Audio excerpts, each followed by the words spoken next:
હોય તેવી પ્રકારની આ ઘટના કહી શકાય। પરિવારનું જે મોભી છે તેમણે તે ગુમાવ્યો છે। પત્નીનું એક તરફ હૈયાફાટ રુદન જોવા મળી રહ્યું છે અને જે પ્રકારે તેમના પત્ની જણાવી રહ્યા છે કે જે સમય દરમિયાન તે આતંકવાદી તેમની પર ગોળી વરસાવી હતી તે સમય દરમિયાન તે આતંકવાદી ત્યાંથી હટ્યો નહીં જ્યાં સુધી તેમનો જીવ ન ગયો। એટલે કે કેટલી નિર્દયતા આતંકવાદમાં ભરેલી છે તે કહી શકાય।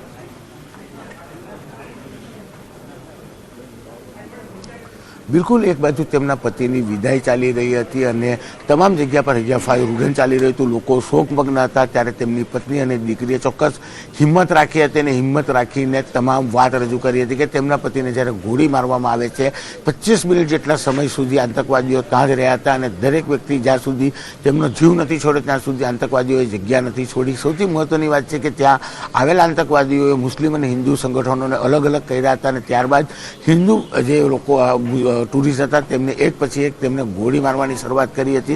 ચોક્કસ ગુજરાતમાં 3 લોકોના મૃત્યુ થયા છે અને 3 ને 3 સૌરાષ્ટ્રના છે। એટલે કે સુરતની વાત કરીએ પણ સૌથી વધારે શોકનું મોજું સૌરાષ્ટ્રમાં જોવા મળી રહ્યું છે કારણ કે શૈલેષભાઈ છે તે મૂળ અમરેલી જિલ્લાના છે જ્યારે ભાવનગરમાં पिता पुत्र आतंकवादीओना गोળી मारवाथी तेमना मृत्यु थया छे। એટલે કે ચોક્કસ સૌરાષ્ટ્રમાં સૌથી વધારે શોકની લાગણી જોવા મળી રહી છે। લોકોમાં આક્રોશ જોવા મળી રહ્યો છે। જે રીતે શૈલેષભાઈના પત્નીએ સમગ્ર આ વીતી કહી હતી કે ત્યાં આતંકવાદીઓ આવ્યા લોકોને અલગ કર્યા ત્યારબાદ તેમને गोળી મારી 25 મિનિટ સુધી તેઓ ત્યાં રોકાયા જ્યાં સુધી જે લોકોને गोળી મારી તેમના જીવ નથી ગયા ત્યાં સુધી તેઓ હલ્યા નથી।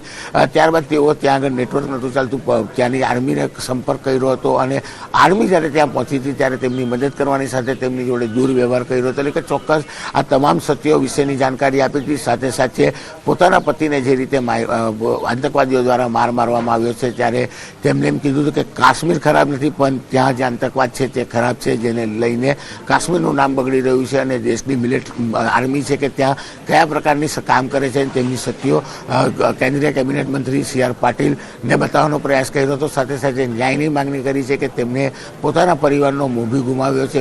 વૃદ્ધ માતા પિતા પત્ની 2 બાળકો અને 4 બહેનો વતી એક જ ભાઈ હતો। આ તમામ બહેનોએ ભીની આંખે પોતાના ભાઈને વિદાય આપી છે અને જે પ્રકારે परिवार में शोक હતો અને શોક સાથે આક્રોશ પણ જોવા મળ્યો। બિલકુલ કીર્તેશ આપ જોડાયેલા રહેજો અમારી સાથે ભાવનગરથી અમારા સંવાદદાતા ગૌતમ પણ જોડાયેલા છે। ગૌતમ પાસે જઈશું તેમની પાસેથી જે માહિતી છે તે લઈશું। ગૌતમ જે પ્રકારે વાત કરીએ જે ભાવનગરના પિતા પુત્ર છે તેમના મોત થયા છે સ્મશાન યાત્રા તેમની નીકળી છે। અહીં સવાલ પણ એ જ થઈ રહ્યા છે કે જ્યારે આ લોકો કાશ્મીર ગયા હતા તેમને ક્યાં ખબર હતી કે અમારી આ રીતે અંતિમ યાત્રા નીકળશે આ રીતે સ્મશાન યાત્રા નીકળશે આ પ્રકારની જે દુઃખની લાગણી છે તે સર્જાશે। ગૌતમ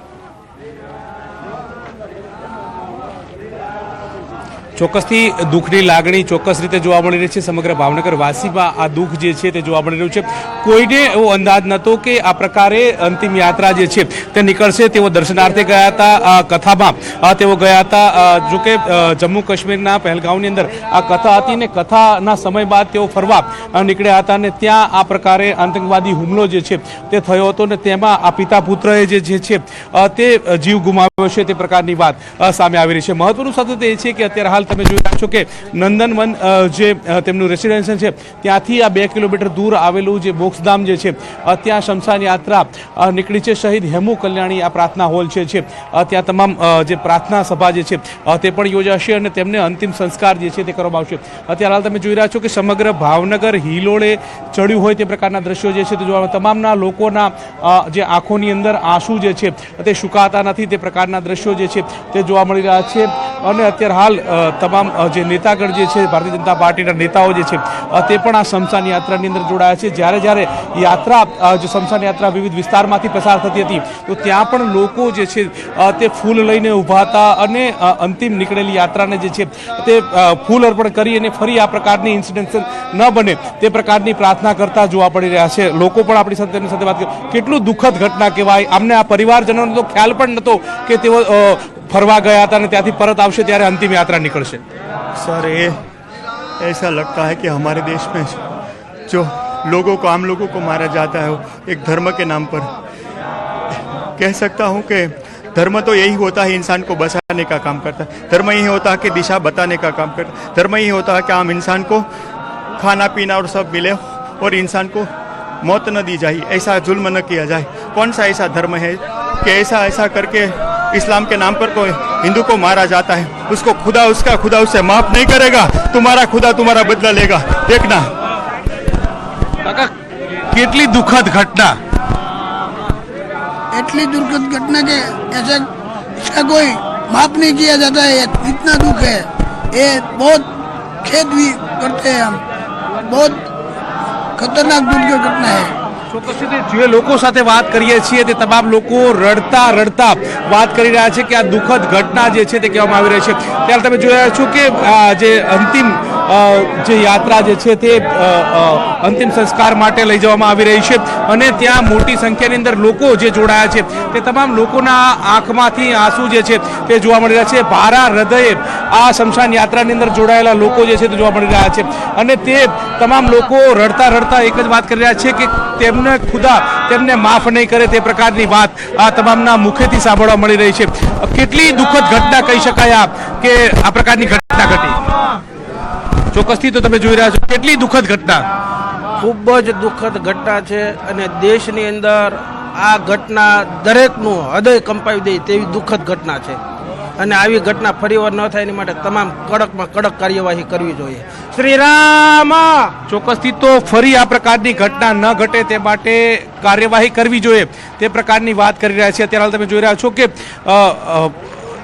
ધારાસભ્ય જે છે જીતુ વાઘાણી તેઓ પણ અહીંયા ઉપસ્થિત છે। તમામ લોકોની સાથે તેઓ આ દુઃખની ક્ષણ જે છે તેમાં સહભાગી થઈ રહ્યા છે। જીતુભાઈ આપણી સાથે તેમની સાથે વાત। જીતુભાઈ, આ ખૂબ જ દુઃખદ ઘટના ઘટી છે અને આપ પણ આ પરિવારજનોને સાંત્વના આપવા માટે આવ્યા છો।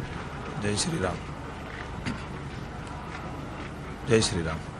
ચોક્કસથી તો જય શ્રી રામ જ કહે છે અને તમામ પરિવારજનો સાથે તેઓ ઊભા છે તે પ્રકારના દ્રશ્યો જે છે તે જોવા મળી રહ્યા છે। ભાવનગરના તમામ જે ભારતીય જનતા પાર્ટીના કાર્યકર્તાઓ જે છે તેઓ પણ જોવા મળી રહ્યા છે। ખુદ ધારાસભ્ય સેજલબેન જે છે તે પણ શમશાન યાત્રાની અંદર અહીંયા આવ્યા છે અને તેઓ પણ આ દુઃખની લાગણીમાં સહભાગી જે છે તે થઈ રહ્યા છે। આ પ્રકારના દ્રશ્યો જે છે તે ભાવનગરની અંદર જોવા મળી રહ્યા છે। ખૂબ દુઃખ ઘટના છે। કોઈ પણ આ પ્રકારની બાબતો જે વર્ણવી ન શકે, બોલી ન શકે તે પ્રકારની વાત જે છે તે જોવા મળી રહી છે। જે પણ લોકોને જુઓ તેમના આંખમાંથી આંસુ જે છે તે સુકાતા નથી, દુઃખની વાત કરી રહ્યા છે અને સમગ્ર જે ભાવનગર અત્યારે હાલ તમે જોઈ રહ્યા છો કે તમામ લોકો આ દુઃખમાં સહભાગી થવા માટે અહીંયા પહોંચ્યા છે। અહીંયાની વાત એવી છે કે ભાવનગરવાસીઓએ જે પિતા પુત્રને ગુમાવે છે તેનો રંજ છે, પણ પરંતુ ફરીવાર આવી ઘટના ન ઘટવી જોઈએ તે પણ પ્રકારની વાત આ જે શમશાન યાત્રાની અંદર જોડાયેલા લોકોના મુખે। કાકા, કેટલું દુઃખ લાગી રહ્યું છે એક ભાવનગરવાસી તરીકે? આત્મામાં ખૂબ દુઃખ લાગી રહ્યું છે। અમારા બહુ સ્નેહીજન છે, ખૂબ આવી કૃત્ય બનવું ન જોઈએ કોઈ દિવસ। આના માટે સરકારે કડક પગલાં લેવા જોઈએ એવી અમારી વિનંતી છે અને પ્રભુને પ્રાર્થના છે કે આવું કોઈ દિવસ બીજા પણ ન બની શકે। આપનું શું કહેવું છે? આવી દુઃખદ ઘટના તો બનવી જ ન જોવે। સરકારને થોડોક આવા પગલાં લેવાની જરૂર છે આની સામે। આમાં શું કહેવું?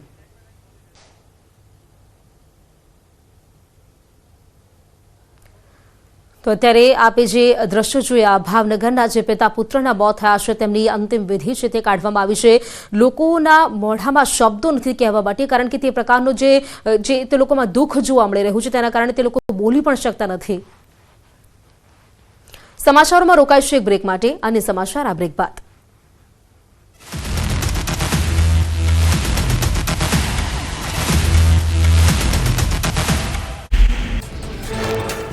આતંકીઓએ પ્રવાસીઓનું ધર્મ પૂછ્યા બાદ ફાયરિંગ કર્યું। હુમલા બાદ સેનાએ સમગ્ર વિસ્તારમાં કડક બંદોબસ્ત કરી શરૂ કર્યું સર્ચ ઓપરેશન। પ્રવાસીઓને સુરક્ષિત ખસેડી સેનાએ શરૂ કર્યું સર્ચ ઓપરેશન। આતંકીઓમાં એકનું નામ અબુ તલ્લા હોવાનું ખુલ્યું। બીજા આતંકીનું નામ આશિફ ફૌજી, જ્યારે અન્ય આતંકીનું નામ સુલેમાન શાહ હોવાની માહિતી। આતંકીઓ સાથે એક સ્થાનિક પણ સામેલ હોવાનો થયો ઘટસ્ફોટ। આતંકી હુમલા અંગે સૌથી મોટો ખુલાસો। 2 સપ્તાહ પહેલા આતંકી દાખલ થયા હતા।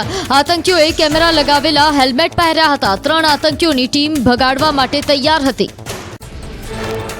કેન્દ્રીય ગૃહમંત્રી અમિત શાહે બેસરન ખીણનું હવાઈ સર્વેક્ષણ કર્યું। સમગ્ર વિસ્તારની સુરક્ષા વ્યવસ્થાનું નિરીક્ષણ બાદ સમીક્ષા કરી। સેના અને પોલીસ અધિકારીઓ સાથે વાત કરી।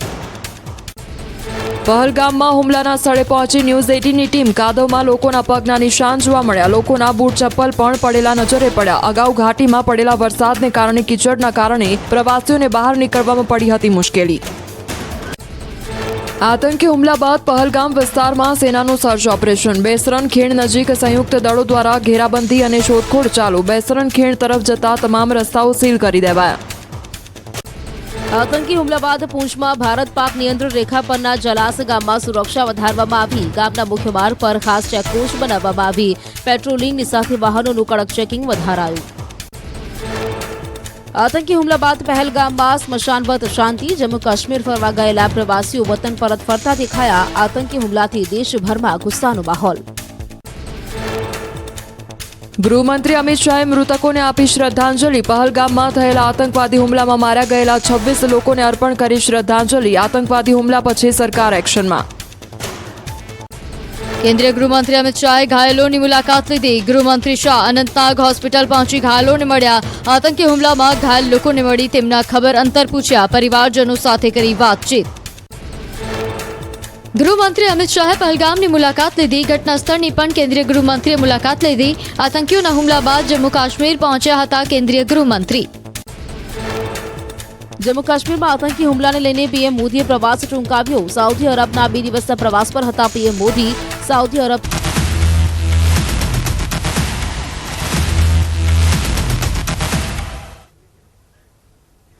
બ્રેક બાદ ફરી આપનું સ્વાગત છે. જમ્મુ કાશ્મીરના પહલગામમાં થયેલા હુમલામાં ભાવનગરના પિતા પુત્રના મોત થયા છે અને તેમની જે અંતિમ વિધિ છે તે કાઢવામાં આવી. તેને પહેલા વાત કરીએ તો મુખ્યમંત્રી ભૂપેન્દ્ર પટેલ તેમના પરિવારજનો સાથે મળ્યા અને તેમને સાંત્વના પાઠવી.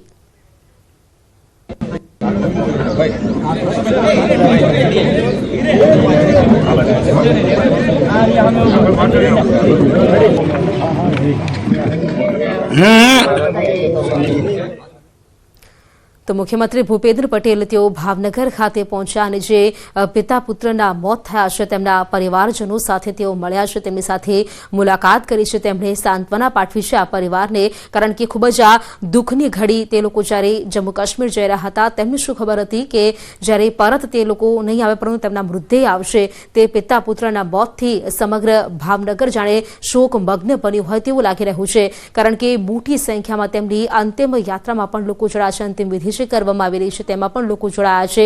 અહીં મુખ્યમંત્રી ભૂપેન્દ્ર પટેલ પણ પહોંચ્યા અને તેમણે પરિવાર સાથે મુલાકાત કરી. મૃતકોના જે પરિવારજનો છે તેમની સાથે તેમણે મુલાકાત કરી, તેમને સાંત્વના પાઠવી છે.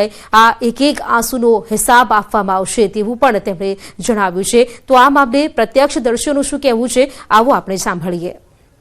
જે હુમલો થયો હતો ને તેમાં જે પિતા પુત્ર ને મોતને વાલું થયું છે તેમના પરિવારજનો આપણી સાથે તેમની સાથે વાત કરીશું. કાકા, તમે ક્યાં હતા? આ ઘટના ક્યારે બની હતી અને તમે આના સાક્ષી હતા? અમે શ્રીનગર કથામાં ગયેલા અને અઢીના સમયે પહેલગામ ઉતરીને તેઓ બધાએ દર્શન કરવા અમે પોઈન્ટ ઉપર ઘોડામાંથી ગયેલા. અને મારી ઉંમરના અવસ્થાને કારણે અમે લોકો 5-6 જણા ત્યાં રોકાઈ ગયેલા. ઘોડામાંથી બેસવું ફાવે ન ફાવે એવી રીતે.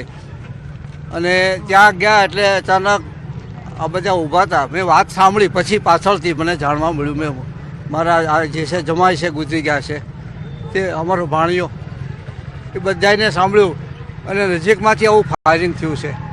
એક મારા છોકરાનો છોકરો નજીકમાં જ આવો હતો.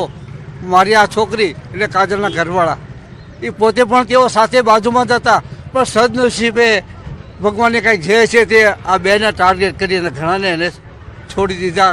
જે કાંઈ ભગવાનની શક્તિ હોય જે થાય. એટલે તો મને એમ છે કે 10-15 જણનો એક તે સમયે આવું બની ગયું હોત. અમારા જ ગ્રુપના માણસો 20 જણનું અમારું હતા. 20 જણ અમારા ફેમિલી સાથે હતા. એમાંથી અમારા ઘણા ખરા તો બધા સાથે જ હતા. 10-12 જણા તો અમારા જ હતા. પણ ભગવાનની મહેરબાનીથી કાંઈક હશે તો ત્યાં એને ટાર્ગેટ ન કરી શક્યા અને તેઓ ભાગાભાગી કરી અને દોડતા તો કાદવ કીચડમાં પડતા અને એવું સમય હતો આવતા રહ્યા અને એવું બધું થયું ભાઈ સાહેબ. પછી તો હેલિકોપ્ટરો અને એ બધી મિલિટરીની સેવાઓ એકબીજા કામે લાગી ગયેલી. પણ આની આગળ તો શું થાય ભાઈ સાહેબ, એવું થયેલું ભાઈ. ભગવાન સૌને શાંતિ આપે. અને એક કેટલો આક્રંદ હતો ત્યાં, કારણ કે 26થી વધારે લોકોનો જીવ જે છે ત્યાં આતંકવાદીએ લઈ લીધો. હવે એવું તો આપણે બહુ ડીપમાં નથી ખબર કેવી રીતે થયું, શું હશે ખબર મને. પણ મને એટલી ખબર પડે કે આપણા ગુજરાતમાં આપણા અધિકારીઓ, આપણા કાર્યકરો અને આપણા જે સરકારી માણસોની જે સેવા છે સાહેબ, એ હું જિંદગીભર ન ભૂલી શકું. એને આપણે પળે પળે અમને સાંભળ્યા છે એટલે જ્યારે જ્યારે સમય ચાલુ ફોન કરીને કાંઈ તકલીફ સમજાશો તો મને ઘરે પહોંચવાની અમારી જવાબદારી છે. અમે બધું સંપૂર્ણ પૂરું કરશું, ચિંતા નહીં કરશું. અમને એટલી બધી હિંમત આપી અને અમને એમ અમે આ પહોંચશો કેવી રીતે, ક્યાં કાશ્મીર ક્યાં ભાવનગર, ટ્રેનમાં જગ્યા ન મળે, સામાન બધું કેમ પહોંચાડશે બધાને, એવી ચિંતા હતી. ત્યારે આપણાના અધિકારીઓ, આપણા ગાંધીનગરના બધા માણસોએ અમને ધીરજ આપી અને એટલી બધી સેવા કરી આપણી માણસોની કે અમને એને ધન્યવાદ આપવો પડશે કે આપણા જે ભારતીયના માણસો. તમે કેટલા લોકો ગયા હતા અને તેમાંથી કેટલા લોકો સુરક્ષિત પરત આવે છે? એમાં 20 લોકો અમે ગયા હતા, મારા ફેમિલી. હું પોતે 20 ને ગયો હતો. એમાં મારા જમાઈ ને અમારો ભાણિયો, મારા જમાઈ 2 જણા ગુજર્યા. એક ત્રીજા ભાઈ હતા, એક વિનુભાઈ કરીને ડાભી, એને મારા નાના ભાઈ ઉભેલા અને બાજુમાંથી ગોળી છટકી ગયેલી અહીંથી. તેઓ સુરક્ષિત હતા, છતાં પણ ગોળીનું નામ પડવાથી એને ટ્રીટમેન્ટ ને એવું આપવા માટે લઈ ગયેલા. અને ધન્યવાદ આપના. આવી ઘટના ફરી ના બને એ માટે તમારું શું કહેવું છે? હું તો એક જ કહું, જ્યાં સુધી માનવના જનજીવનમાં વિચારશ્રેણીમાં અભાવ છે એને દયા લાગણી નહીં હોય. આખા વિશ્વની અંદર દયા લાગણી જ્યાં સુધી નહીં હોય ત્યાં સુધી માનવ જીવનમાં ખતરો. દેશ વિદેશના માણસો એકબીજાના પૈસાની હરણફાળમાં, એને પોતાના સ્ટેટસમાં હાઈલાઇટ થવામાં, આગળ આવવામાં જે કરે છે, પણ માનવની હારે જે ક્રૂરતા કરે છે, જે ભેદભાવ રાખે છે અને નીતિ અનિમિતિનું કરે છે, એટલે હું એમ કહું ભગવાન પણ નહીં માફ કરે એવા માણસોને. આપણે એકલા ભગવાન પણ નહીં માફ કરે. જે ક્રૂરતા દાખવે છે તે પ્રકારની ક્રૂરતા ન દાખવવી જોઈએ, તે પ્રકારની વાત આ પરિવારજનો દ્વારા સાંભળવા મળી રહી છે.